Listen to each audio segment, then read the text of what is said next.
Una bomba es una máquina hidráulica.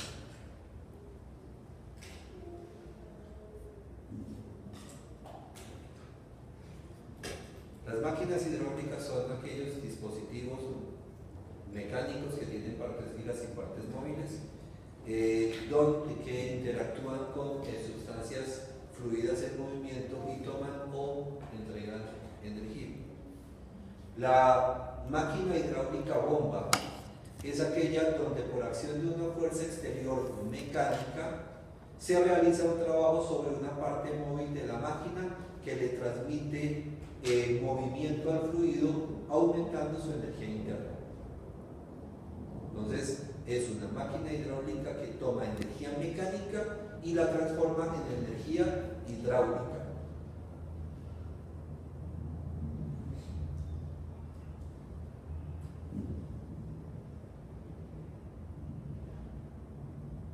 La máquina hidráulica turbina, para recordarles, es la que hace lo contrario. Toma energía interna del fluido y lo transforma en energía mecánica.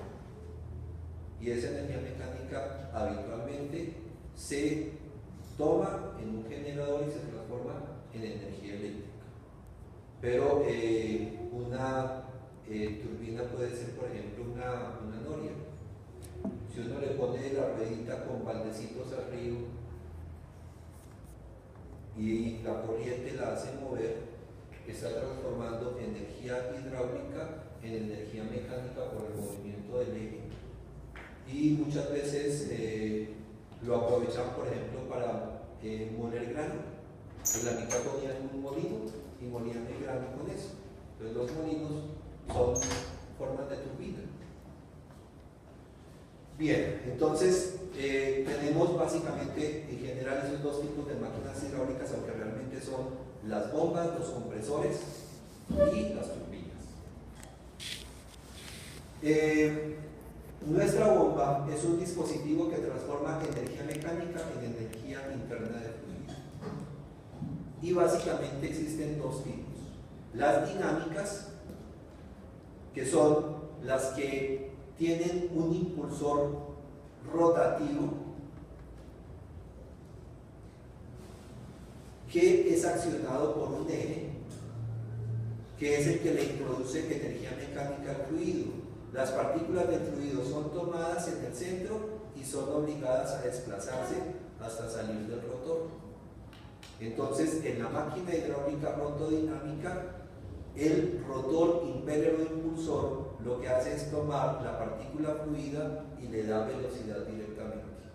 Entonces, en una máquina rotodinámica se gana energía cinética. Cuando sale del rotor a esta parte de sección variable, parte de la energía cinética se transforma en energía de presión. Por eso es que si uno le pone aquí al final un manómetro a la bomba, va a registrar una presión más alta que la que tenía a la entrada de ella. Porque esa energía cinética que gana dentro de ella se transforma en energía de presión una buena parte y apenas le queda la energía cinética dada para poder desplazarse por la sección de salida de la bomba. El otro tipo de máquinas bombas son las que se denominan de desplazamiento positivo. En estas bombas se entrega energía periódicamente mediante la aplicación de una fuerza a un cuerpo rígido móvil, que es un émbolo, un diafragma o un piñón. Esa energía mecánica hace que ese cuerpo se desplace sobre otro que es rígido,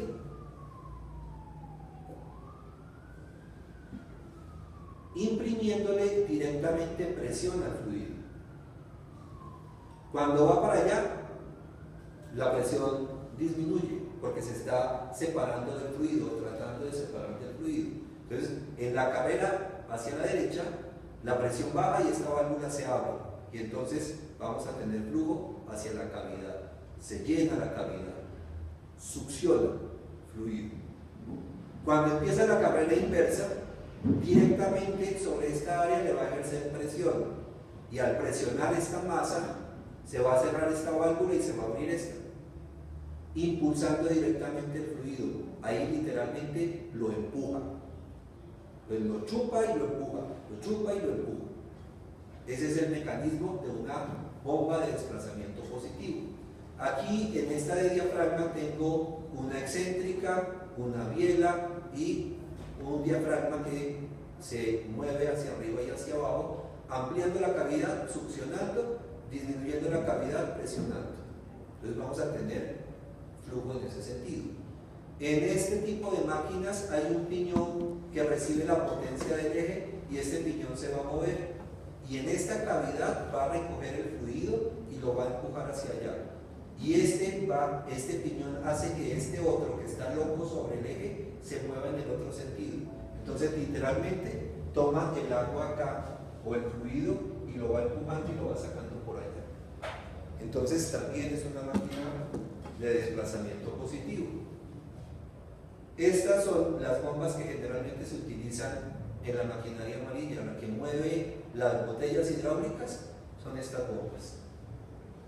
Estas generalmente son las bombas que alimentan de combustible a los motores de explosión interna.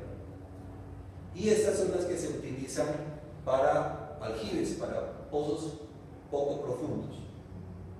Entonces, para nosotros estas no van a ser importantes. En instalaciones para edificios, las que importan son las rotodinámicas.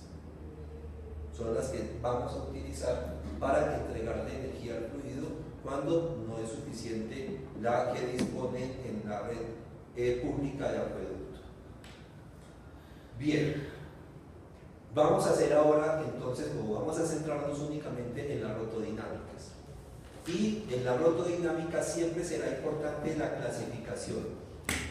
Se clasifican según la forma, según la dirección del flujo con respecto al rodete, según la inclinación del eje, según la presión generada, según el número de etapas, según la forma de la succión, según la fórmula del rodete, según la forma del rodete y según la forma de la carcasa.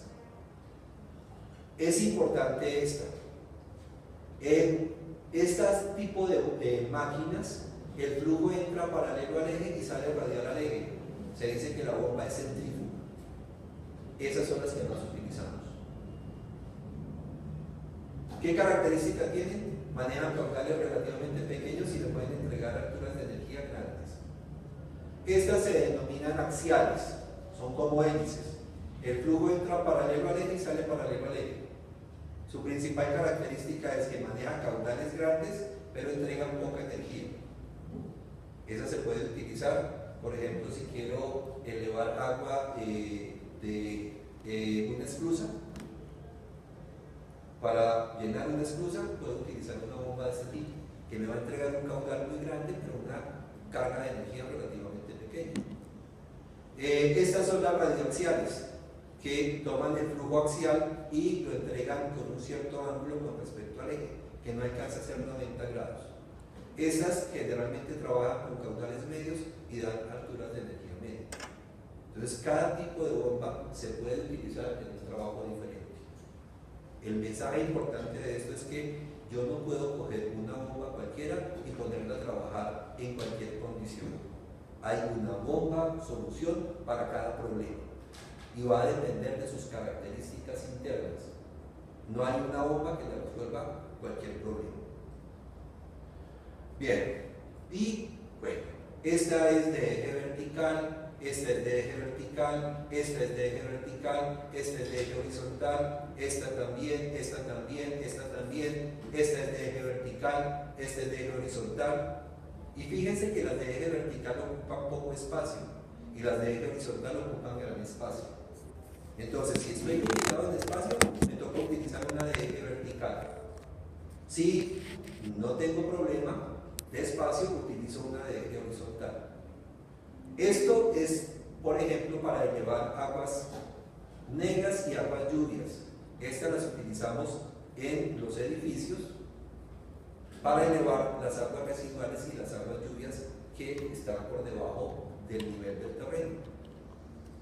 Estas las utilizamos para llevar el agua desde un tanque bajo hasta un tanque alto o de pronto para alimentar un equipo hidroneumático como este. Entonces vamos a tener diferentes usos. Esta es una bomba para pozo profundo. Es de eje vertical, de múltiples etapas. Cada una le da una fracción de altura.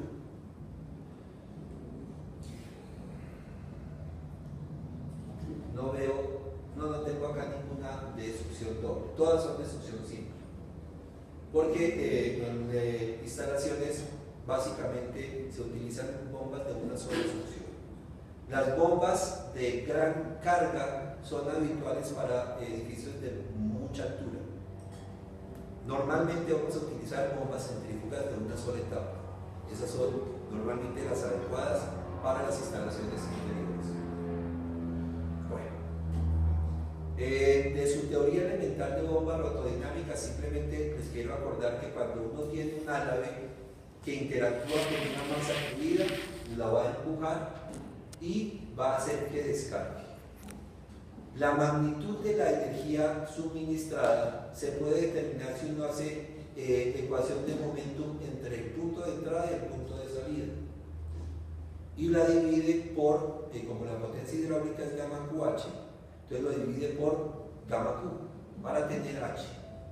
Cuando uno hace ese planteamiento obtiene esta ecuación donde la altura teórica ganada por la bomba es igual a el vector velocidad tangencial por el vector velocidad absoluta por el coseno del ángulo entre ellos, menos el vector de velocidad tangencial, menos el vector de velocidad absoluta por el coseno de alfa a la salida, a la entrada, eso es 1, todo eso sobre G. Realmente aquí lo que importa es que para cualquier punto de la nave donde está la partícula y donde este es el centro, este será el radio. Vamos a tener una rotación y vamos a tener un vector velocidad tangencial que es igual a omega por el radio. Entre más rápido ponga a girar la bomba, me va a entregar más U, más energía cinética tangencial. Y la otra es la velocidad relativa a la forma de la nave, que se denomina V. La velocidad absoluta del flujo es la suma vectorial de los dos. Esto es B y esto es alfa. Y B coseno alfa es igual a S. Se denomina componente tangencial de la velocidad absoluta. Y fíjense que aquí están las dos, U y S. U2, S2 menos U1, S1. Aquí a la entrada R es pequeño, luego U1 es pequeño. A la salida R es grande, U es grande. Entonces por rotar está ganando energía cinética. El espacio libre acá es pequeño, el espacio libre acá es grande. La velocidad relativa es, si tuviese el rotor quieto y le meto flujo, voy a tener un caudal que entra y que sale que sería constante. Tendría una velocidad grande y una velocidad pequeña. Entonces, este vector decrece y este vector crece, pero este es más importante. La suma vectorial hace que este vector crezca, su componente tangencial también crece. Entonces, este producto es creciente. Es más importante que esto, por lo tanto, vamos a tener altura neta. El flujo gana energía en el rotor. Y en teoría solamente depende de la geometría del rotor y de la velocidad a la que se ponga. La velocidad siempre va a ser importante. Yo puedo tener una bomba trabajando con diferente velocidad angular y me va a entregar una altura de energía diferente. Entre más alto omega, más alto H.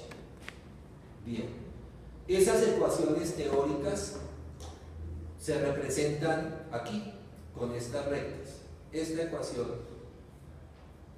para una condición de R1 y R2 es constante. En general, el diseño de las bombas es tal que el coseno de alfa es 0 a la entrada. La entrada debe ser radial. Si uno logra eso, este término es 0 y voy a tener una bomba eficiente porque me va a entregar una altura de energía que depende únicamente del producto de las velocidades tangenciales. Bien, el coseno de alfa, este será el ángulo alfa. Si yo tengo diferentes formas de rotor, voy a tener diferentes valores de alfa. Alfa menor de 90, alfa mayor de 90. Y puedo tener una aspa y alfa será 90.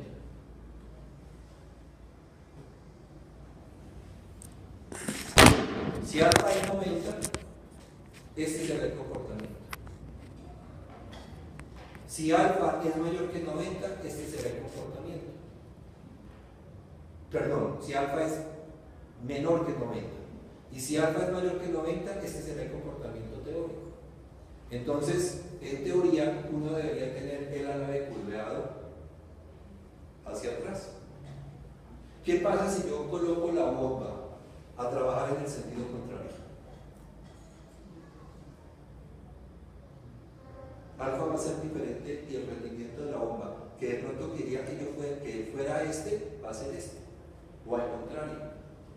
Entonces, uno de los primeros chequeos que debe hacer uno cuando instala una bomba es que la bomba se mueva en el sentido que está indicado en la carcasa. La carcasa siempre tiene una flechita, sentido de giro. Uno debe hacer que la máquina rote en ese sentido para que trabaje como realmente está diseñada.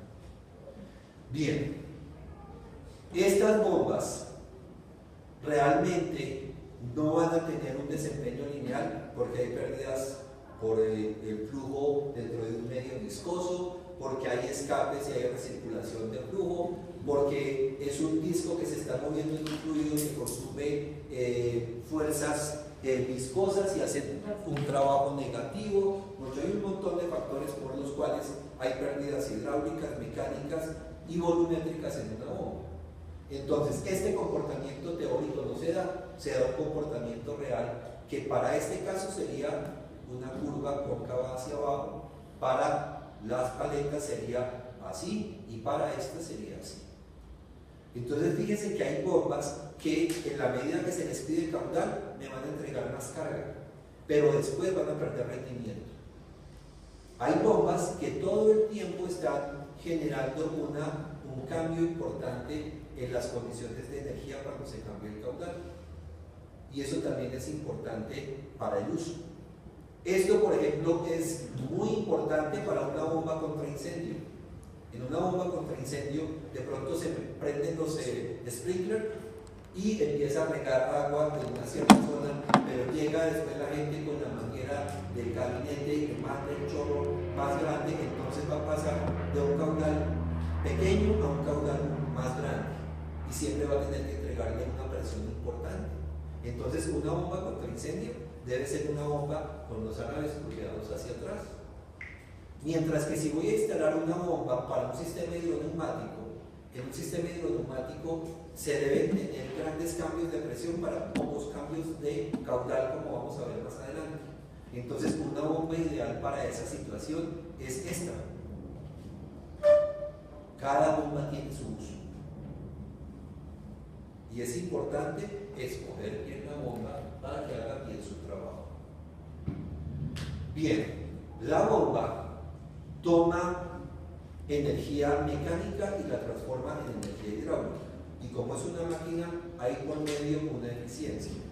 No sé si no lo anoté ahí, pero tenemos que la eficiencia de una bomba es la potencia hidráulica sobre la potencia al freno por 100, cuando le expreso el porcentaje. La potencia al freno es la potencia que recibe el eje, y eso es igual a omega por el torque. ¿Se acuerdan que en el laboratorio de bombas ustedes midieron la velocidad angular? Y midieron la fuerza y midieron el brazo. Midieron la velocidad angular, midieron el torque y pudieron calcular la potencia al freno. Además, ustedes calcularon la potencia hidráulica como ρ, G, Q, H. Y H lo midieron entre la succión y la descarga, midiendo la energía. y midieron el caudal ahí en el vertedero. Entonces podían determinar potencia hidráulica, potencia de freno y podían determinar la eficiencia. La eficiencia cambia con el caudal y cambia con la altura. Entonces vamos a tener una curva de comportamiento.